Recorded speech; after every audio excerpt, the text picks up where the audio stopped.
اللهم صل على محمد وآل محمد.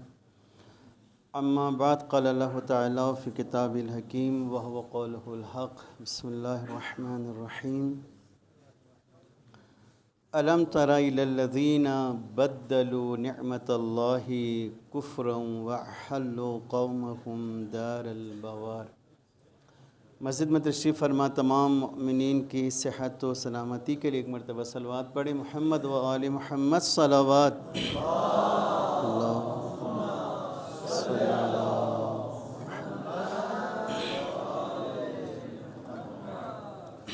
ہمارا موضوع جو ہے وہ یہ تھا کہ رسول خدا کے وفات کے 50 سال بعد وہ تمام افراد زندہ تھے جنہوں نے رسول خدا کی صحابیت میں زندگی کی، صحبت اختیار کی. پھر کیوں اتنا بڑا واقعہ وجود میں آیا 50 سال کے اندر ہی کہ اسی رسول کا نواسہ بڑی بے دردی سے کربلا کے میدان میں شہید کر دیا گیا اور انہی کے ہاتھوں شہید ہوا. کفار نے شہید نہیں کیا، کسی اور قوم نے نہیں کیا، انہی کے ہاتھوں ہوا. تو ایسا کیا خرابی پیدا ہو گئی تھی، کیا خامی آ گئی تھی اسلامی معاشرے میں، جو لوگ سنت نماز تک نہیں چھوڑتے تھے، سنت روزہ کبھی ترک نہیں کرتے تھے، قرآن کی ایک ایک آیت کو بڑی گہرائی سے پڑھتے تھے. پھر کیسے ایسا سب کچھ ہو گیا؟ کیوں ایسا ہوا؟ تو یہ سوچنا چاہیے ہمیں، اس پہ فکر کرنا چاہیے، غور کرنا چاہیے، اس کا جواب تلاش کرنا چاہیے. یہ جو آیت، جس آیت کو ہم نے سرنامہ کلام بنایا، یہ آیت ہارون رشید کے کسی بات کے جواب میں امام موسیٰ کاظم علیہ السلام نے اسے پڑھ کے سنایا اور اس پہ وہ بہت سیخ پا ہوا، بہت شدید اس کو ناگوار گزری یہ آیت سننے کے بعد. آیت کیا ہے؟ آیت میں اللہ تعالیٰ سورہ ابراہیم کے آیت نمبر 28 سے، سورہ ابراہیم کے آیت نمبر 28 اللہ فرماتے ہیں الم تر الی الذین، اے رسول آپ نے ان لوگوں کو نہیں دیکھا ہے. قرآن کا ایک انداز سوالیہ ہے ہماری دماغوں کو جگانے کے لیے، سوالیہ انداز ہے. آپ نے ایسا نہیں دیکھا کیا؟ الم تر الی الذین، اے رسول آپ نے ایسے لوگوں کو نہیں دیکھا ہے. کن لوگوں کو؟ بدلوا نعمت اللہ کفرا، کہ جنہوں نے خدا کی نعمت کو کفر میں بدل دیا ہے. وَأَحَلُّوا قَوْمَهُمْ دَارَ الْبَوَارِ، اور اپنی قوم کو ہلاکت کی منزل تک پہنچا دیا ہے. کس کو؟ اپنی قوم کو. آج ہماری بھی سب سے بڑی کمزوری یہ ہے، خصوصاً اجتماعی میدان میں، سیاسی میدان میں. ہم عجیب نہیں معلوم کہاں سے عقیدہ، کہاں سے نظریہ لے کر آیا ہے کہ لیڈر کا پاکیزہ ہونا شرط ہے اسلام میں، عوام کا پاکیزہ ہونا شرط نہیں ہے. عوام میں خامیاں رہے گی. رسول اللہ کی زندگی میں بھی عوام میں خامیاں تھی. علی علیہ السلام جب حاکم تھے کوفے میں تو عوام میں خرابیاں تھیں، لیکن حاکم کا پاکیزہ ہونا ضروری ہے، خالص ہونا ضروری ہے، لیڈر کا پاکیزہ ہونا ضروری ہے. آج ہماری سب سے بڑی خرابی ہے کہ ہم کہتے ہیں اچھا فلاں سیاستدان، بھائی وہ اس کا تو ذاتی مسئلہ ہے، وہ ذاتی مسئلہ نہیں، وہ آپ کا لیڈر ہے، اس کا پاک ہونا لازمی ہے. یہ تصور بنی امیہ اور بنی عباس نے پھیلایا ہے عوام میں. صبح کے 4 رکعت نماز پڑھا کے 2 کی جگہ وہ لیڈر بنا رہا، حاکم بنا رہا. شراب پی کے مست ہو کے نماز پڑھانے آئے اور 2 کی جگہ 4 پڑھا دیا. جمعے کی نماز بدھ کو پڑھا دیا. کہا کوئی بات مسئلہ نہیں ہے کیونکہ لیڈر ہے، حاکم ہے، تو اس کی غلطیاں، وہ ذاتی مسئلہ ہے اس کا. یہ تصور بنی امیہ اور بنی عباس نے پھیلایا. اسلام میں اس کی گنجائش نہیں ہے. ہاں عوام میں غلطی ہو سکتی ہے. فرض کریں عوام جسے ہمارے یہاں داڑھی کی بہت زیادہ ہوتی ہے نا، داڑھی فرض کریں، داڑھی ایک جوان ہے وہ داڑھی ایک دن صاف کرتا ہے، گناہ ہے اپنی جگہ ہے، لیکن وہ اتنا نقصان دہ نہیں ہے۔ لیکن اگر آپ کلین شو ایک لیڈر کے پیچھے جا رہے ہیں تو پھر یہ بڑا نقصان یہ پورے قوم کو لے کے جائے گا۔ دیکھو ایک مرتبہ ایک گناہ ہوتا ہے، ایک فرد کرتا ہے، اس کا دوسرا تعلق، وہ لیڈر نہیں ہے، اس کے پیچھے قوم نہیں ہوتی ہے۔ ایک گناہ ایک فرد کرتا ہے جس کے پیچھے پوری قوم ہے، وہ ڈوبے گا، پورا قوم ڈوبے گا ساتھ، اکیلا نہیں ڈوبے گا وہ۔ بات سمجھ میں آ رہے ہیں؟ وہ جب گناہ کے راستے پہ جائے گا اکیلے نہیں جائے گا، وہ پورے قوم کو لے کے جائے گا ساتھ۔ ہم نے اس کو بہت آسان سمجھا ہے۔ کربلا اسی لیے واقع ہوا کہ یزید جیسا فاسق و فاجر، امام حسین نے فرمایا نا جب ولید کے دربار میں آپ کو بلایا مدینے میں کہ یزید کی طرف سے نامہ آیا کہ آپ سے بیعت لی جائے، تو امام حسین نے یزید کا نقشہ کیسے پیش کیا؟ کہا یزید رجل فاسق، وہ ایک فاسق آدمی ہے، معلن فسق، علل اعلان فسق کرتا ہے، وہ چھپا کے بھی نہیں کرتا۔ ایک دفعہ ایک گناہ فرض کرنے کوئی لیڈر ایک گناہ کرتا ہے، وہ 100 پردوں کے پیچھے جا کے کرتا ہے۔ ایک دفعہ ایک لیڈر علل اعلان فسق کرتا ہے، علل اعلان فسق کرنے کے بعد ہم اس کو اس کا ذاتی معاملہ قرار دیتے ہیں۔ بھئی پھر یزید کا بھی ذاتی معاملہ تھا نا وہ۔ کربلا ایسے تھوڑی واقع ہوا ہے۔ میں نے کہا تھا اس دن آپ کی خدمت میں عرض کیا تھا، جتنے بہانے اور دلیلیں ہمارے پاس ہیں نا آج ان فاسق و فاجر لوگوں کے ساتھ چلنے کے لیے، جتنے دلیل ہمارے پاس ہیں، جتنے بہانے ہمارے پاس، اس سے ڈبل بہانے ان کے پاس تھے، اس سے ڈبل دلیلیں ان کے پاس تھی۔ کوفے میں 18,000 عوام نے حضرت مسلم ابن عقیل کی بیعت کی، امام حسین کے لیے بیعت کی۔ چند دن کے اندر وہ 18,000 لوگ کہاں چلے گئے؟ سرکردگان آئے، سردار قبیلہ آئے، ابن زیاد آیا، ڈرایا دھمکایا، اور کہ تم لوگ کیا کر رہے ہو، یہ کس طرف جا رہے ہو، تمہیں معلوم ہے کیا ہونے والا ہے؟ ڈر گئے، پہلے گھروں کو چلے گئے، گھس گئے گھروں میں، بعد میں ابن زیاد کے لشکر میں شامل ہو گئے۔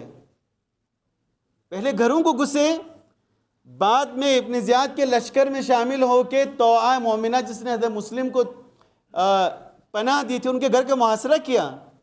کس نے کیا؟ انہیں کوفیوں نے کیا، اسی عوام نے کی۔ تو یہ بہت ضروری ہے۔ تو ہارون رشید نے جب امام موسیٰ کاظم علیہ السلام سے کچھ سوالات کیے تو آپ نے قرآن کے آیت میں اس کا جواب دیا۔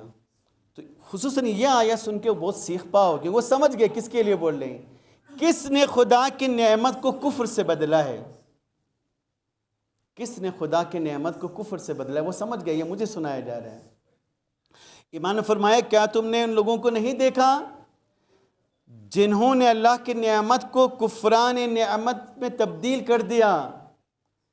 دین اسلام خدا کی سب سے بڑی نعمت تھی، اس کو اپنی مرضی سے مول تروڑ کے پیش کرنا شروع کر دیا۔ یہ کفر تھا، یہ کفر تھا جو انہوں نے کیا۔ جو حقدار ہے، جو اس مسند کا حق رکھتے تھے، اسے مظلوم اور اسے قید کر لیا، اسے اسیر بنا دیا۔ فرمایا کہ اور اپنی قوم کو ہلاکت کے منزل تک پہنچا دیا۔ یہ بڑے مثلا توجہ والی بات ہے۔ جب لیڈر، جب حاکم، جب امام ناحق، ایک ہوتے امام برحق، ایک ہے امام ناحق جو اس کو امامت کا حق حاصل نہیں ہے، لیکن وہ امامت کی کرسی پہ بیٹھا ہوا ہے، اس کو لوگوں کی امامت کا حق نہیں ہے، لیکن وہ لوگوں کی امامت کر رہا ہے۔ آج ہم ایسے ہی لیڈروں کو امامت کا حق دیا ہوا ہے، وہ امامت کر رہے ہیں۔ امامت کسے کہتے ہیں؟ جیسے میں نے ابھی یہاں نماز پڑھائی نا، یہ امامت ہے، اصل میں یہ امامت ہے۔ آپ نے امامت کا حق کس کو دیا ہے؟ انہوں نے کس کو دیا تھا؟ انہوں نے یزید جیسے فاسق کو امامت کا حق دیا، خاموشی اختیار کی، تو امام حسین جیسے عظیم ہستی کربلا میں شہید ہو گئے۔ ایسے تھوڑی ہوا ہے، ایسے نہیں ہوا ہے۔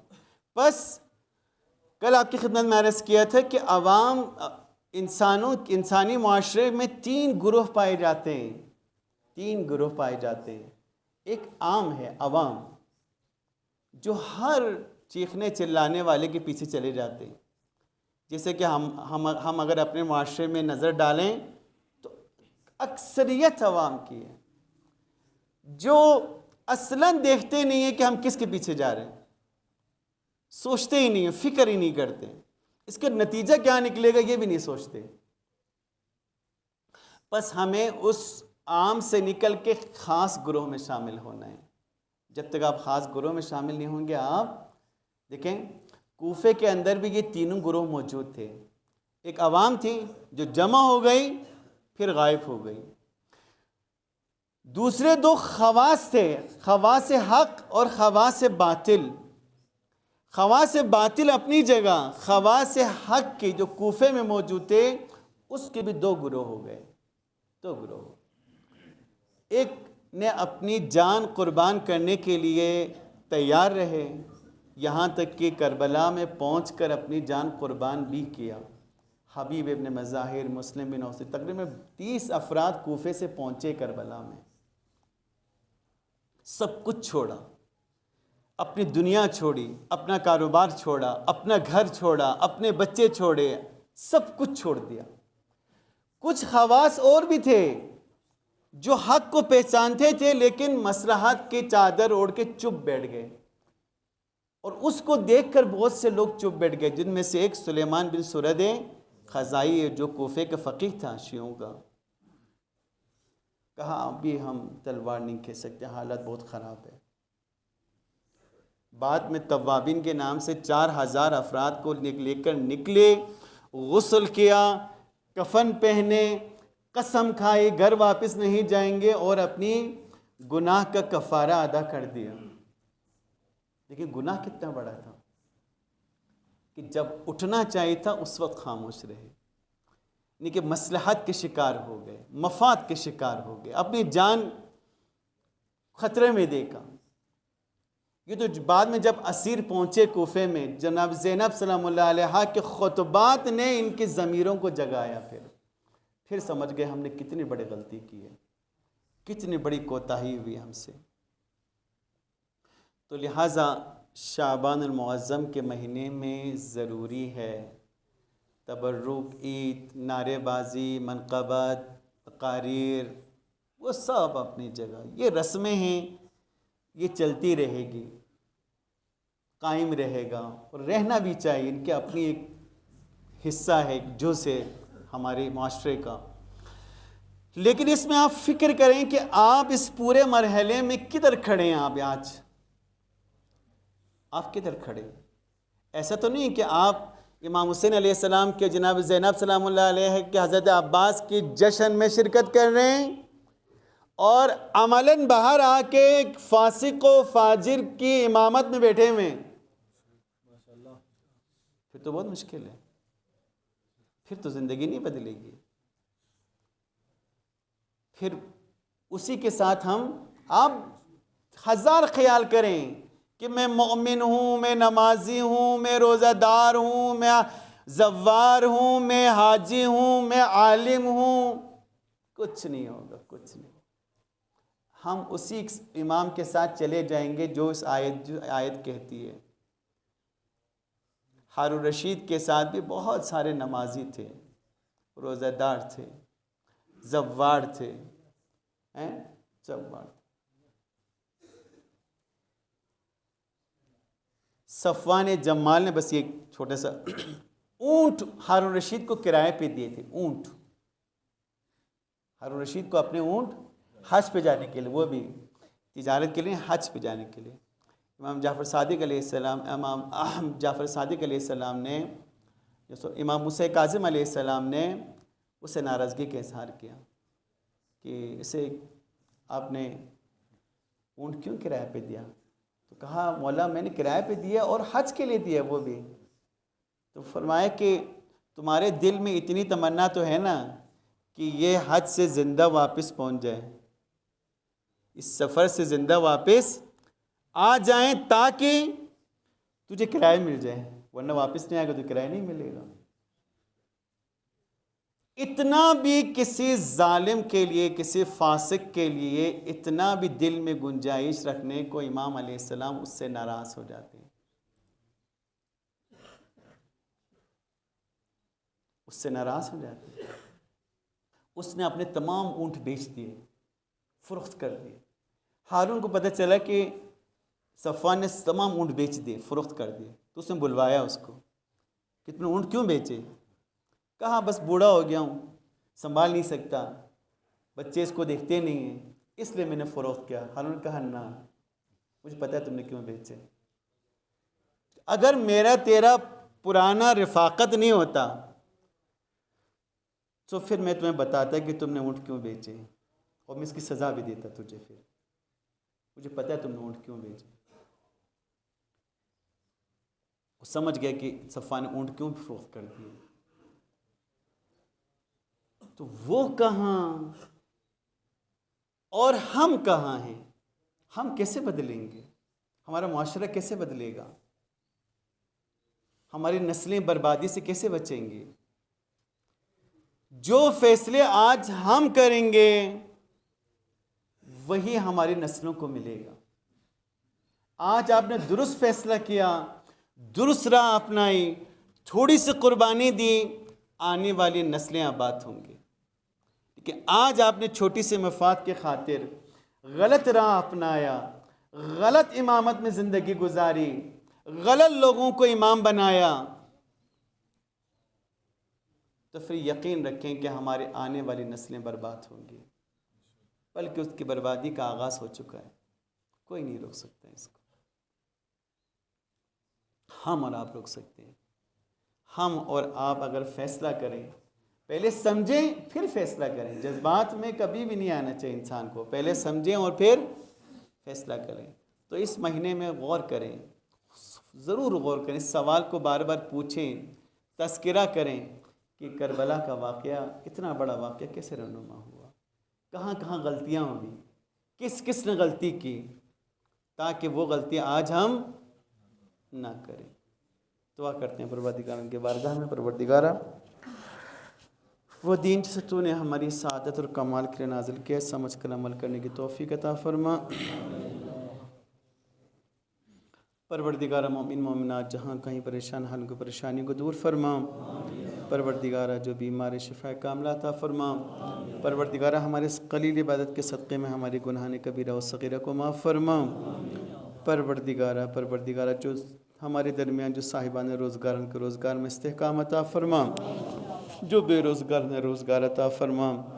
پروردگارہ, مظلومین جہاں کو فتح نصرت عطا فرما. ظالمین جہاں کو نیست و نابود فرما. پروردگارہ, مظلومین جہان, مستضعفین جہان, دنیا کے ستم رسیدہ انسان تمام تیری آخری حجت کے انتظار میں, پروردگار اپنے حجت کے ظہور میں تعجیل فرما. ہمیں ان کے اعوان انصار میں شامل ہونے کی توفیق عطا فرما. برحمتک یا ارحم الراحمین.